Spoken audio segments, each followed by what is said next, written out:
Alors, passer d'animateur à directeur de colo ou de centre de loisirs, eh bien, c'est un sacré pas en avant, on est d'accord. Et au centre de tout ça, il y a un sésame, un brevet, le BAFD. Aujourd'hui, on va décortiquer ensemble, vraiment pas à pas, comment on fait pour l'obtenir. La passion pour l'animation, ça c'est la base, c'est le moteur de tout. Mais est-ce que l'envie est là aussi de prendre les rênes, de monter un projet de A à Z, de manager une équipe, de porter les responsabilités? Si la réponse est un grand oui, alors le BFAD c'est clairement la prochaine étape sur le chemin. Alors, le BFED, qu'est-ce que c'est concrètement? Bon, c'est un brevet d'État, il donne le droit de diriger des accueils collectifs de mineurs, mais attention, il y a une nuance super importante, c'est pour une direction occasionnelle. Ce n'est pas pensé pour être un job à plein temps toute l'année. C'est plutôt pour un engagement, disons, saisonnier, mais qui demande de vraies compétences, autant en gestion qu'en pédagogie. Ok, c'est parti. Première section, les conditions pour commencer. Parce que oui, avant même de s'imaginer en formation, il faut vérifier qu'on coche bien toutes les cases. En fait, il n'y a pas une seule porte d'entrée. Il y en a plusieurs. La plus classique, évidemment, c'est d'avoir son BAFA complet en poche. Mais ce n'est pas la seule. La formation est aussi accessible si on a un diplôme pro, genre un BPGEPS, ou même, et ça c'est intéressant, si on peut prouver qu'on a déjà une bonne expérience en animation, c'est-à-dire au moins 28 jours sur le terrain. Et là, attention, un point sur lequel il n'y a aucune négociation possible. L'âge, c'est 18 ans. Point. Et pas 18 ans dans l'année, non, 18 ans révolus le tout premier jour de la formation générale. C'est une condition sine qua non, on ne peut pas y couper. Allez, on entre dans le vif du sujet. Section 2, le parcours de formation lui-même.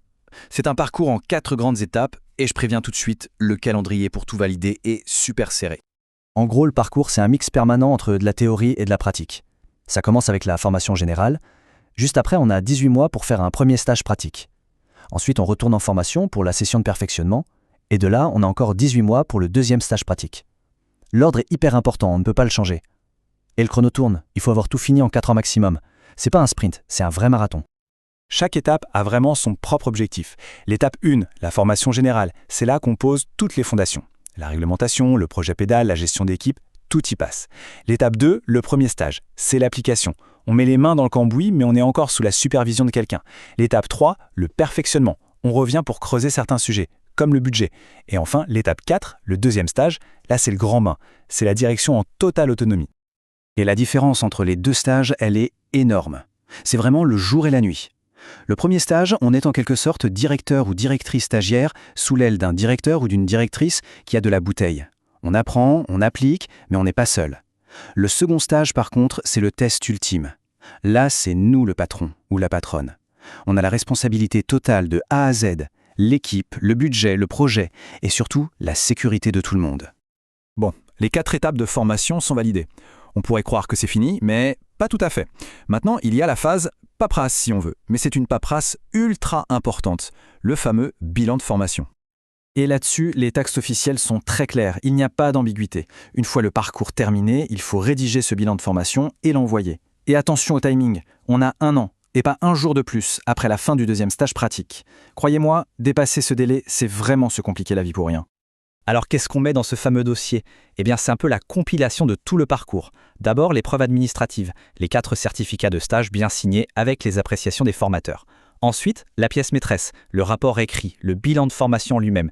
Et enfin, on ajoute des annexes pour illustrer tout ça, pour rendre les choses concrètes. Ça peut être des projets pédagogiques, des exemples d'outils d'évaluation, des budgets. Et ce rapport écrit, attention, ce n'est pas juste un résumé de ce qu'on a fait, pas du tout. C'est un vrai travail d'analyse sur soi-même.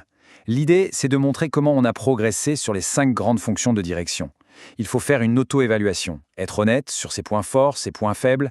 C'est un document très personnel, on écrit « je » et ça fait une 20aine de pages en général.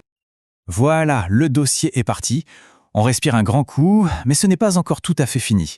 Il reste la dernière marche, l'épreuve finale, le passage devant le jury régional. Et là, forcément, c'est la question à 1 million. Qu'est-ce qu'ils attendent au juste, les membres de ce jury? Sur quoi est-ce qu'ils vont juger? Comment on fait pour les convaincre qu'on est prêt? En fait, le jury va revenir sur les fameuses 5 fonctions clés de direction. C'est vraiment leur grille de lecture. Ils vont évaluer la capacité à porter un projet pédagogique, à manager une équipe, à tenir un budget et à gérer l'administratif, à bien communiquer avec les partenaires, les familles et bien sûr le point absolument crucial, la capacité à garantir la sécurité de tout le monde. C'est tout ça qu'ils vont chercher à travers le dossier. À l'issue de leur délibération, le jury peut donner 3 réponses.